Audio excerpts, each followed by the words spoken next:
शुभम प्रभु भुवी प्रांजल कौशल, good evening. आज batch से पहले मैं आपको एक ही क्वेश्चन दे रहा हूं सॉल्व करने के लिए, ताकि कल जो पढ़ा था उसके बेसिस पे जवाब बन जाए। गुड इवनिंग सृष्टि।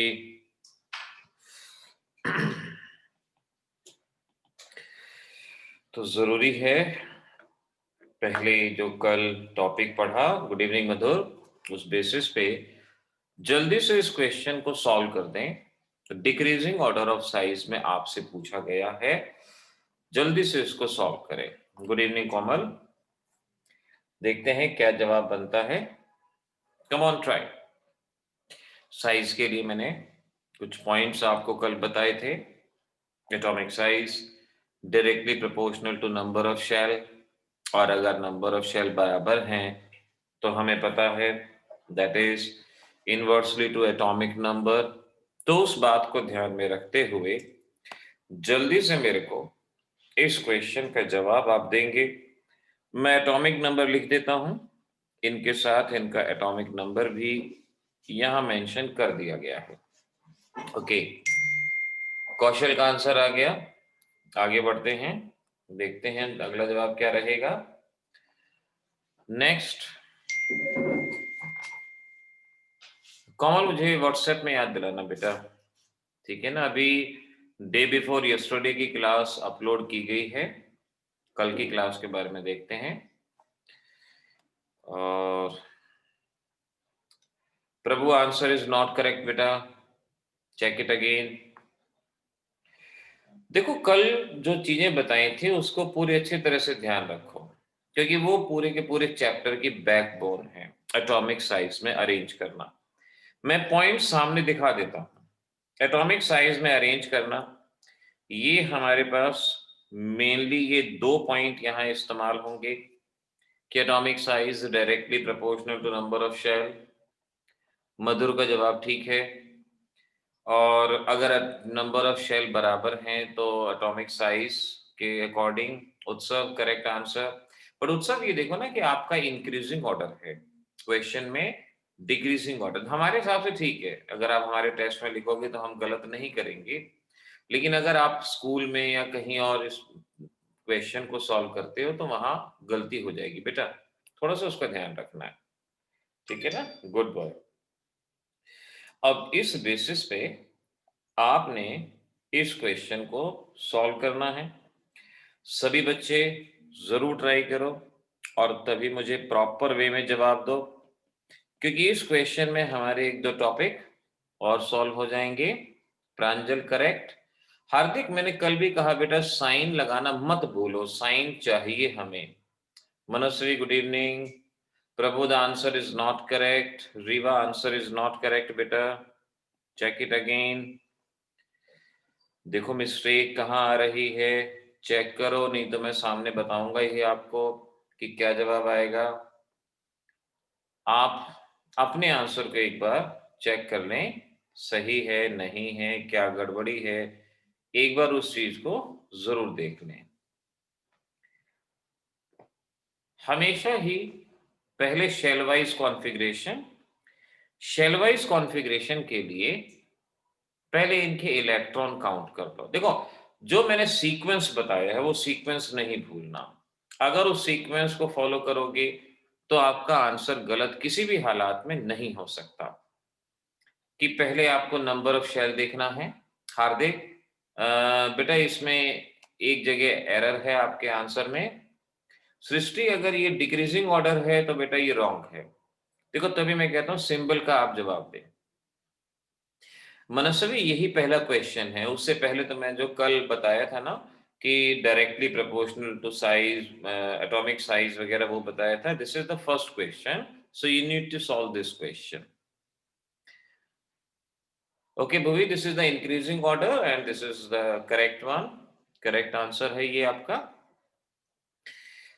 सभी बच्चे इस तरह के क्वेश्चन में ध्यान रखो कि एटॉमिक नंबर दिया गया है, एटॉमिक नंबर है, बट आपको तो शेल वाइज इलेक्ट्रॉन देखने हैं। पहले इन सभी के इलेक्ट्रॉन निकाल लो। सोडियम में 11 इलेक्ट्रॉन होते हैं, सोडियम +1 में 10 हो जाएंगे। मैग्नीशियम में 12 इलेक्ट्रॉन होते हैं, मैग्नीशियम +2 में 10, एल्यूमिनियम +3 में 10, ऑक्सीजन -2 में 10, नाइट्रोजन -3 में 10। तो ये वो स्पीसीज, याद करो, आपने कोर्स में पढ़ रखा है, वीडियो लेक्चर में कर रखा है। ऐसी स्पीसीज जहां पे नंबर ऑफ इलेक्ट्रॉन सेम रहते हैं, बराबर रहते हैं, इन्हें आइसो इलेक्ट्रॉनिक स्पीसीज कहा जाता है। तो आगे बढ़ने से पहले इस पॉइंट को अलग से नोट कर लेना है, एग्जाम में आने वाला क्वेश्चन है ये। डिफाइन आइसो इलेक्ट्रॉनिक आयन और आइसो इलेक्ट्रॉनिक स्पीसीज। तो आपका आंसर क्या होगा? दीज आर द आयंस और species having similar number of electron, जिनमें नंबर ऑफ इलेक्ट्रॉन सेम रहता है, उसे आइसो इलेक्ट्रॉनिक स्पीसीज के नाम से पहचानते हैं। अब इनका कॉन्फ़िगरेशन 10 इलेक्ट्रॉन है, तो सभी का कॉन्फ़िगरेशन सेम आएगा, इस तरह से रहेगा। अब मैंने आपको बताया था, मनस्वी जवाब सही है, मैंने ये कहा था कल कि atomic size directly proportional to number of shell, लेकिन यहां पर तो नंबर ऑफ शेल बराबर हैं, नंबर ऑफ शेल आइडेंटिकल हैं, सभी में दो दो शेल हैं, तो ये पॉइंट अप्लाई नहीं होगा। तो दूसरा पॉइंट मैंने ये कहा था, अगर नंबर ऑफ शेल बराबर हैं, then atomic size is inversely proportional to atomic number. अगर नंबर ऑफ शेल बराबर हैं, तो जिसका एटॉमिक नंबर कम होगा उसका साइज बड़ा होगा, जिसका एटॉमिक नंबर कम होगा उसका साइज बड़ा होगा। अब देख लो, सबसे कम एटॉमिक नंबर किसका है? नाइट्रोजन का, N-3 में नाइट्रोजन का, उसके बाद ऑक्सीजन, उसके बाद सोडियम, उसके बाद मैग्नीशियम और उसके बाद एल्यूमिनियम। जवाब इसी तरह से देना है, क्योंकि आइसो इलेक्ट्रॉनिक स्पीसीज हैं, तो आयन की फॉर्म में लिखना नहीं भूलना, आयन की फॉर्म में ही मैंने लिखा है, इसी तरह से आपका जवाब यहां पर हो जाना चाहिए। ये आंसर याद रखना। तो इस क्वेश्चन के थ्रू मैंने एक तो इंपॉर्टेंट क्वेश्चन करा दिया और दूसरा आइसो इलेक्ट्रॉनिक स्पीसीज की डेफिनेशन बता दी आपको। इनको ध्यान रखना। एटॉमिक साइज में दो एक्सेप्शन हैं, आपको वो दो एक्सेप्शन याद रखने हैं। याद है किसी बच्चे को कौन कौन से? मैंने दो मेजर एक्सेप्शन आपके लेवल के लिए बता रखे हैं एटॉमिक साइज में। पहला एक्सेप्शन, हाँ मनस्वी, थोड़ा सा साइन की दिक्कत आ गई बेटा, no Kaushal, this is not. पहला एक्सेप्शन है, ग्रुप 18 का साइज ग्रुप 17 से बड़ा होता है, और स्पेशली इसमें नियॉन और फ्लोरीन, ये पर्टिकुलर केस आपको बताया था, नियॉन और फ्लोरीन।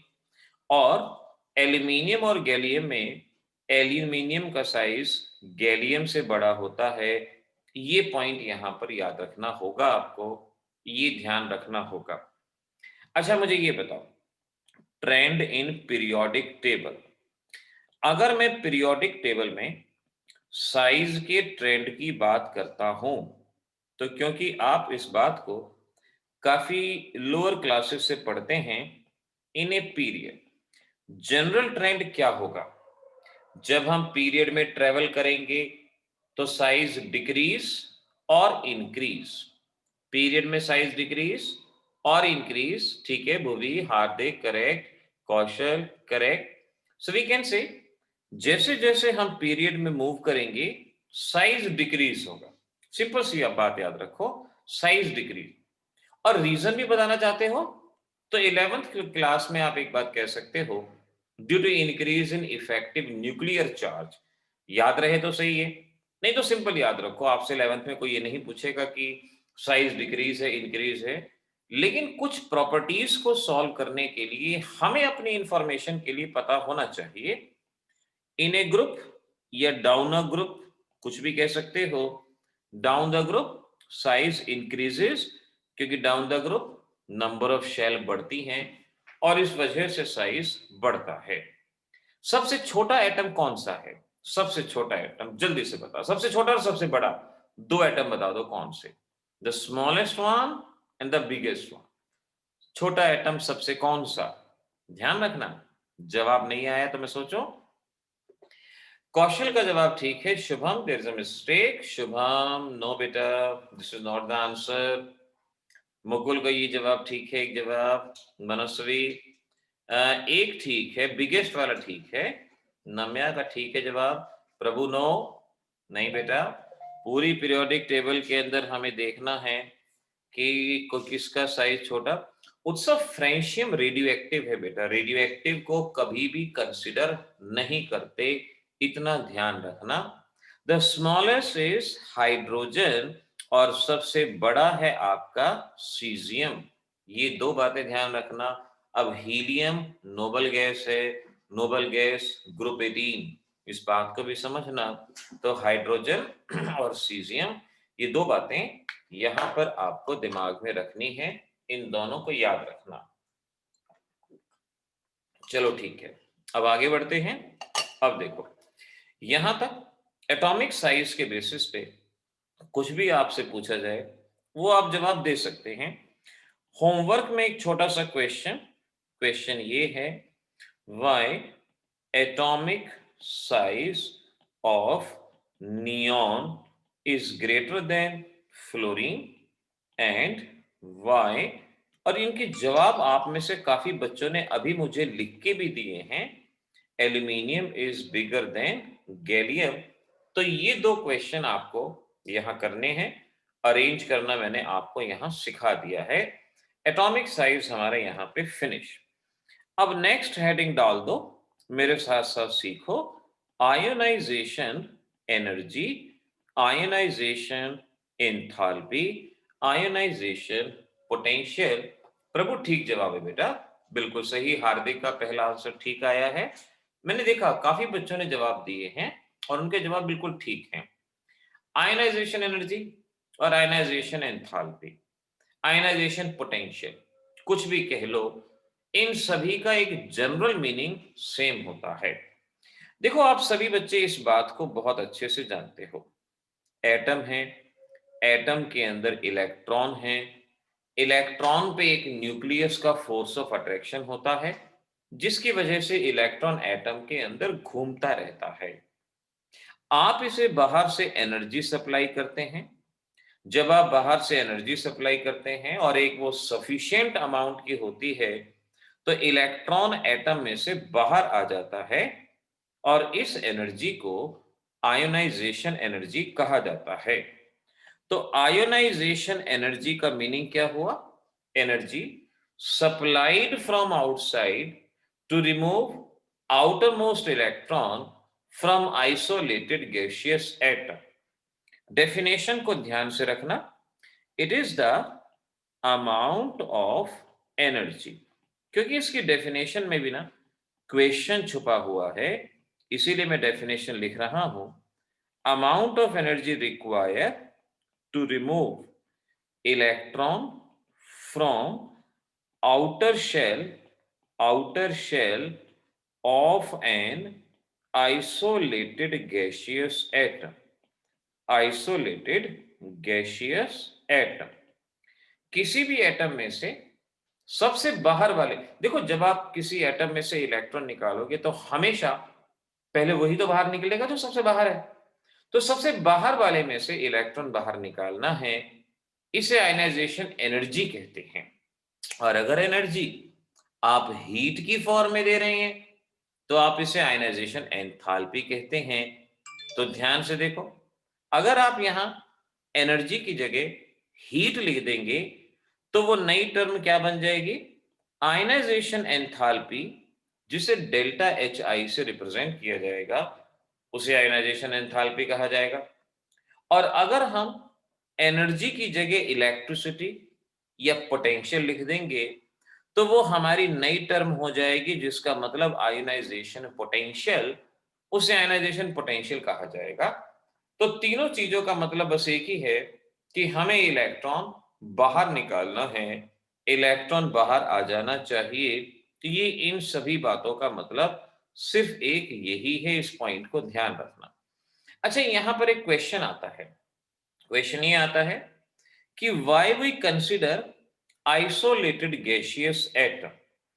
इस क्वेश्चन को नोट कर लेना, why we consider isolated gaseous atom while calculating ionization energy. जब हम आयनाइजेशन एनर्जी कैलकुलेट करते हैं तो आइसोलेटेड गैसियस एटम क्यों लेते हैं? मनस्वी थोड़ा सा ये आंसर करेक्ट करना पड़ेगा। कौशल का जवाब ठीक है। और अगला क्या है? भुवी का आंसर, हाँ ठीक है, वी कैन से कि ऑलमोस्ट करेक्ट आंसर है ये भुवी का। आइसोलेटेड यानी जब भी हम कंसिडर करते हैं तो हम कोशिश करते हैं एक ही एटम हो, एक से ज्यादा ना हो। ठीक है। इशिता ने भी लिखा रीवा का जवाब। रीवा, इस आंसर में थोड़ा सा और ऐड होगा बेटा। प्रभु आपके आंसर में भी ऐड होगा, प्रांजल आपके आंसर में भी ऐड होगा। देखो क्या है ना कि अगर अकेला एटम नहीं होगा, एक एटम ये रहा, एक एटम ये रहा, जैसे आप सभी बच्चे लंगर में बैठे हुए हो और मैं यहां से हलवा फेंकता हूं। अब पता नहीं वो हलवा एक बच्चे तक कितना पहुंचा, एक ने ज्यादा हिस्सा ले लिया, एक ने कम हिस्सा ले लिया। शादियों में बारात में होता है ना, सिक्के फेंकते हैं, तो जब सिक्के फेंकते हैं एक ज्यादा ले जाता है, एक को कम मिलते हैं। तो उसी तरह से अगर बहुत सारे एटम होंगे तो हम ये नहीं बता पाएंगे कि एक एटम ने एग्जैक्टली कितने अमाउंट ऑफ एनर्जी एब्जॉर्ब की, ये नहीं बता पाएंगे। दूसरा, नेबरिंग एटम एक दूसरे को अट्रैक्ट और रिपेल करते हैं। नेबरिंग एटम में न्यूक्लियस और न्यूक्लियस में रिपल्शन होता है और न्यूक्लियस और इलेक्ट्रॉन में अट्रैक्शन होता है। तो जब नेबरिंग अट्रैक्शन रिपल्शन होते हैं तो कुछ ना कुछ एनर्जी उसमें भी कंज्यूम हो जाती है और हमें एग्जैक्ट वैल्यू मालूम नहीं पड़ती। तो इस क्वेश्चन का जवाब जो आपके पास मैंने पहले भी वीडियो लेक्चर में भी बताया है और अब भी आप उस बात को लिख लेना, to avoid neighbouring attraction and repulsion, to avoid neighboring attraction and repulsion, and for the calculation of exact value of ionization energy.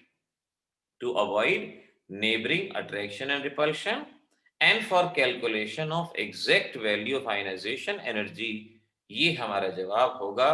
Okay प्रभु, आपका जवाब मैंने बेटा सुन लिया, that is the correct one. ठीक है ना, ये रहेगा।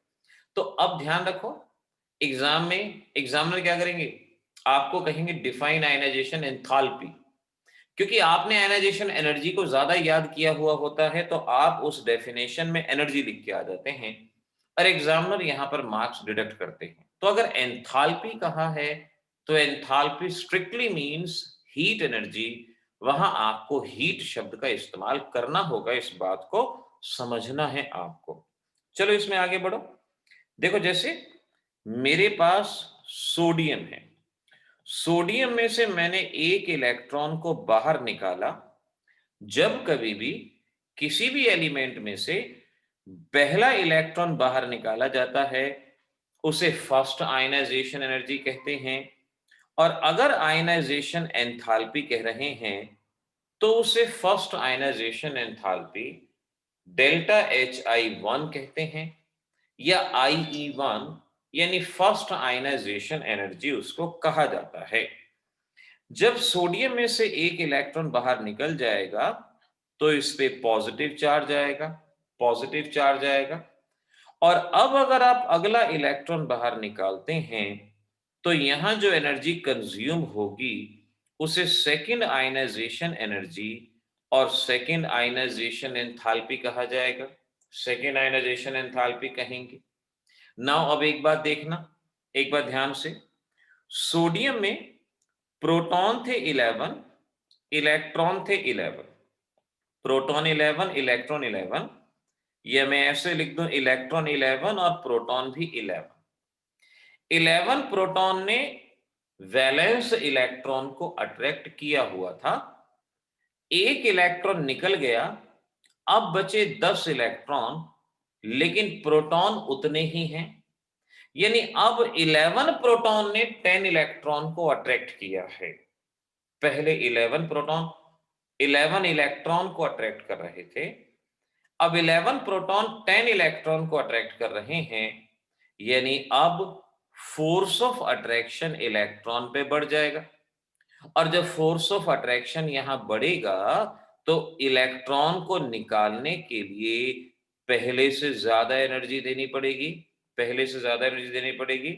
सो we can say second ionisation energy is higher than first ionisation energy. ध्यान से, जब एक इलेक्ट्रॉन निकल जाता है तो एटम पे पॉजिटिव चार्ज आता है, जिस वजह से इलेक्ट्रॉन पे अट्रैक्शन बढ़ जाता है न्यूक्लियस का, और इस वजह से हमें ज्यादा एनर्जी देनी पड़ती है। तो इंपॉर्टेंट क्वेश्चन आपके एग्जाम का बनता है, why IE2 is greater than IE1? IE2 is greater than IE1, तो इसका जवाब आपके पास होना चाहिए, आपको पता हो। जैसे मैंने डिक्टेट किया, दोबारा से बोलता हूं, जिसने लिखना हो लिख लेना। प्रभु ठीक है जवाब। After the removal of one electron, after the removal of one electron, effective nuclear charge on valence electron increases. After the removal of one electron, effective nuclear charge on valence electron increases, hence ionization energy increases। ये यहां पे कहा जाएगा। तो due to high effective nuclear charge, high effective nuclear charge on valence electron after the removal of first electron, after the removal of first electron, ये हमारा topic बनेगा। आदित्य, जो मैंने सामने लिख दिया ना वो भी लिखाओगे, जवाब सही रहेगा, उसी का स्क्रीनशॉट ले लेना, वही ठीक रहेगा। कि जब आप एक इलेक्ट्रॉन निकाल देते हैं तो वैलेंस शेल इलेक्ट्रॉन पे फोर्स ऑफ अट्रैक्शन बढ़ जाता है, और इस वजह से वहां पर आयनाइजेशन एनर्जी की वैल्यू इंक्रीज होती है। इस पॉइंट को यहां पर अच्छे से ध्यान रख लेना, ठीक है ना। तो ये आपका क्वेश्चन यहां पर बनता है, तो ये आपको अच्छे से ध्यान रखना। ऐसे ही अगर मुझे तीसरा इलेक्ट्रॉन बाहर निकालना हो तो उसे थर्ड आयनाइजेशन एनर्जी कहा जाएगा, थर्ड आयनाइजेशन एनर्जी कहेंगे। और इन सभी आयनाइजेशन एनर्जी को IE1, IE2, IE3, इन सभी को कलेक्टिवली क्या कहते हैं? इन्हें कलेक्टिवली सक्सेसिव आयनाइजेशन एनर्जी के नाम से पहचाना जाता है। सक्सेसिव आयनाइजेशन एनर्जी इनको नाम दिया जाता है। तो इस पॉइंट को याद रख लेना। सक्सेसिव आयनाइजेशन एनर्जी क्या है? अगर आपसे पूछेंगे तो आप कहेंगे it is the sum of IE1, IE2, IE3। इन सभी को हम सक्सेसिव आयनाइजेशन एनर्जी के नाम से पहचानते हैं। इस पॉइंट को समझना। Now, factors affecting ionisation energy, factors affecting ionisation energy. Ionisation energy को अफेक्ट करने वाले फैक्टर, पहला फैक्टर है atomic size. Atomic size, atomic size is inversely proportional to ionisation energy. हमेशा कभी भी आयनाइजेशन एनर्जी में कंपेयर करना हो, आप हमेशा सबसे पहले एटॉमिक साइज देखेंगे। और एटॉमिक साइज में कल से करवा ही रहा हूं, तो जिसका एटॉमिक साइज छोटा होगा, एटम छोटा होगा ना, तो न्यूक्लियस का अट्रैक्शन स्ट्रांग होगा। अब जैसे इलेक्ट्रॉन है, यहां अट्रैक्शन अगर ज्यादा होगा तो इसको बाहर निकालना मुश्किल होगा, आयनाइजेशन एनर्जी ज्यादा होगी। तो smaller is the size, higher will be the ionisation energy, ये हमने कहा। चलो जल्दी से सॉल्व करके बताना मुझे। मैं क्वेश्चन देता हूं आपको। आपके पास है बोरॉन, आपके पास ऑक्सीजन, आपके पास सोडियम। इन्हें आयनाइजेशन एनर्जी के ऑर्डर में अरेंज करके बता दो कि ऑर्डर ऑफ आयनाइजेशन एनर्जी क्या होगा। Boron, oxygen, sodium, atomic number 5, atomic number 8, atomic number 11। पहले साइज में अरेंज कर लो, और जब साइज में अरेंज हो जाए तो that is inversely proportional to ionisation energy, जवाब बन जाएगा। देखो जरा जल्दी से क्या बनता है। Okay Hardik, answer is correct. Madhur correct, बिल्कुल सही जवाब है ये। साइज में अगर अरेंज करना जानते हो तो electron gain, enthalpy, ionisation energy सभी को कर सकते हो। मुकुल और कौशल दोबारा से करो बेटा, थोड़ी सी गलती है इसमें, दोबारा से करो। एटॉमिक साइज ध्यान से, प्रांजल एटॉमिक साइज ध्यान से बेटा, दोबारा करो। मनस्वी, नाइट्रोजन तो मैंने दिया ही नहीं है बेटा, सोडियम दिया है, ये जवाब सही नहीं है। नम्या करेक्ट आंसर है, ठीक है, नम्या का जवाब सही है। और बच्चे भी देखो, उत्सव करेक्ट, बिल्कुल सही। तो करेक्ट आंसर सामने आते निकलता है, correct. Prabhu right, correct answer.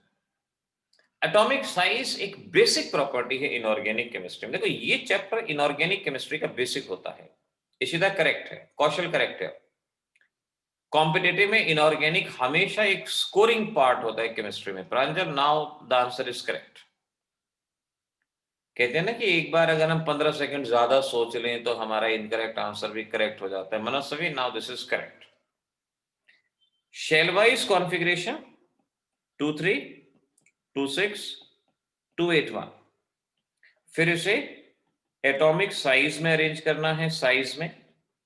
अब जिसमें जितने ज्यादा शेल उसका साइज बढ़ा, तो साइज किसका बड़ा हो गया? सोडियम का, उसमें नंबर ऑफ शेल ज्यादा है। अब बाकी दोनों में नंबर ऑफ शेल बराबर हैं। अगर नंबर ऑफ शेल बराबर हैं तो हम जानते हैं जिसका एटॉमिक नंबर कम उसका साइज बड़ा। कल से करवा रहा हूं इस बात को, आज भी बताया था। जिसका एटॉमिक नंबर कम है उसका साइज बड़ा। तो एटॉमिक नंबर कम बोरॉन का है, और फिर ऑक्सीजन। ये एटॉमिक साइज में अरेंज किया। एटॉमिक साइज में अरेंज होने के बाद अपने ऊपर दिए गए इस पॉइंट के बेसिस पे आयनाइजेशन एनर्जी में अरेंज कर देना है। It is inversely proportional. तो हमारा ऑर्डर हो जाएगा दिस इज एंड अगर इंक्रीजिंग ऑर्डर कहा जाए और अगर डिक्रीजिंग ऑर्डर कहा जाए तो इस तरह से आपका जवाब ये बनेगा। मनस्वी, अब आंसर सही है बेटा। तो इस तरह से देखो, क्वेश्चन सॉल्व करना मुश्किल कार्य नहीं है। मुश्किल है एक बार में उस कंसेप्ट को दिमाग में बिठा लेना, वो बहुत बड़ी बात होती है। अच्छा, एक लास्ट और इस बेसिस पे सॉल्व करो। A 13, B 16, X 9, C 6। Ionization energy में इसका ऑर्डर चाहिए। चलो जल्दी से ट्राई कर दो, सभी बच्चे ट्राई कर दो, देखो क्या जवाब बनता है।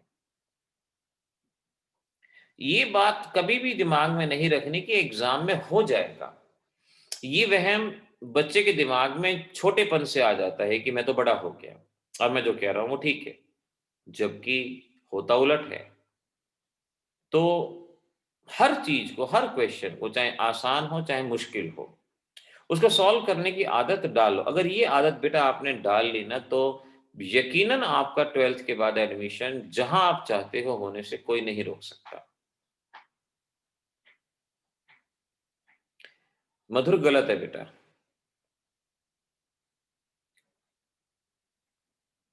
नम्या ठीक है। Pranjal no, this is wrong. Check करोगे? सभी बच्चों को ट्राई करना चाहिए, और मैंने हमेशा कहा है ना कि एक्सप्रेस करना आना चाहिए खुद को। मुकुल, दोबारा से चेक करो बेटा। जब तक एक्सप्रेस करना नहीं आएगा खुद को, बात नहीं बनेगी बेटा।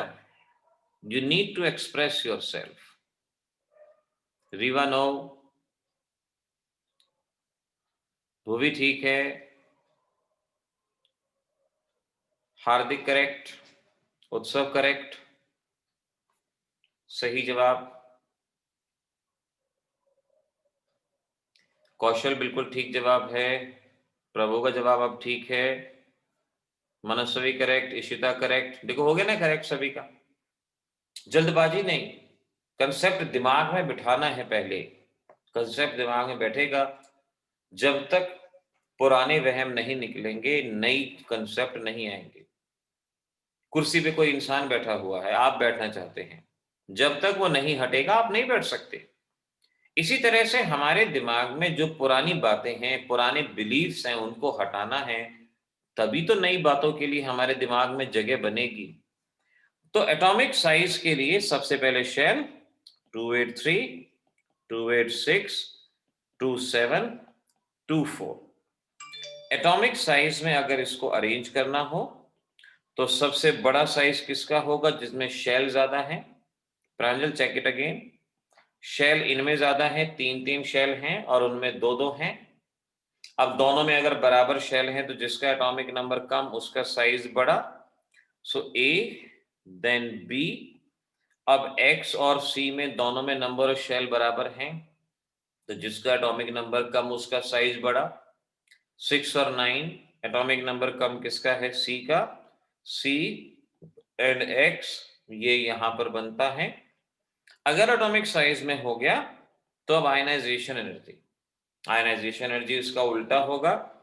ए बी सी और ये एक्स और एक्स सी बी ए, ये हमारा ऑर्डर ये बनेगा यहां पर।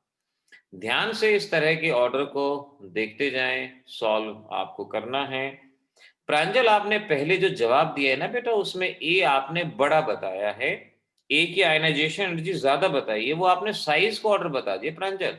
हमने आयनाइजेशन एनर्जी का ऑर्डर आपसे पूछा है ना बेटा, इस बात को समझो। तो हमारा पहला फैक्टर ये इस तरह से कंप्लीट होता है। आयनाइजेशन एनर्जी को सॉल्व करने के लिए सबसे पहले आपको, इट्स ओके बेटा, सबसे पहले आपको एटॉमिक साइज में अरेंज करना है। अब जरा दूसरा पॉइंट लिख लेना, मैं सिर्फ यहां उसका नाम लिख रहा हूं, आप उसके बारे में लिख लेना। Electronic configuration. Electronic configuration. अब देखो, अब ये हमारा फाइनल आंसर आएगा। इलेक्ट्रॉनिक कॉन्फ़िगरेशन में क्या कहते हैं? जिनका कंप्लीटली हाफ फिल्ड या कंप्लीटली फिल्ड कॉन्फ़िगरेशन होता है उनकी आयनाइजेशन एनर्जी अपने नेबर्स से ज्यादा होती है। लिख लेना, completely half filled and completely filled configuration. Completely half-filled and completely filled configuration possess ionization energy higher than their neighbor. Higher than their neighbor. Neighbour से ज्यादा आयनाइजेशन एनर्जी। मैंने ये नहीं कहा कि सबसे ज्यादा, नेबर्स से ज्यादा। और हाफ फिल्ड और फुली फिल्ड में से भी कंप्लीटली फिल्ड ज्यादा स्टेबल होता है as compare to completely half filled. मैं एक एग्जांपल कराता हूं, बस मेरी बात को लेकिन ध्यान से समझो कि जिनका हाफ फिल्ड और फुली फिल्ड कॉन्फ़िगरेशन है उनकी आयनाइजेशन एनर्जी नेबर से ज्यादा। अब नेबर का मतलब देखो, जैसे 1 2 3 4, 2 का नेबर कौन है? 1। 2 का नेबर 4 नहीं है, 2 का नेबर 1 है और 3 है, +1 -1, ये नेबर होते हैं। ऐसे ही 1 का नेबर कौन है? 1 का नेबर 2 है बस, +1 -1 में तो कुछ है ही नहीं। 3 का नेबर कौन है? थर्ड का कंपैरिजन 2 से होगा या 4 से होगा, उसका कंपैरिजन 1 से नहीं होगा, 1 उसका नेबर नहीं है। तो जिसका भी कॉन्फ़िगरेशन स्टेबल होगा उसकी आयनाइजेशन एनर्जी नेबर से ज्यादा होगी। अब जो मैं एग्जांपल बता रहा हूं ना बेटा, उसको जरा ध्यान से समझना, उसको ध्यान से सीखना।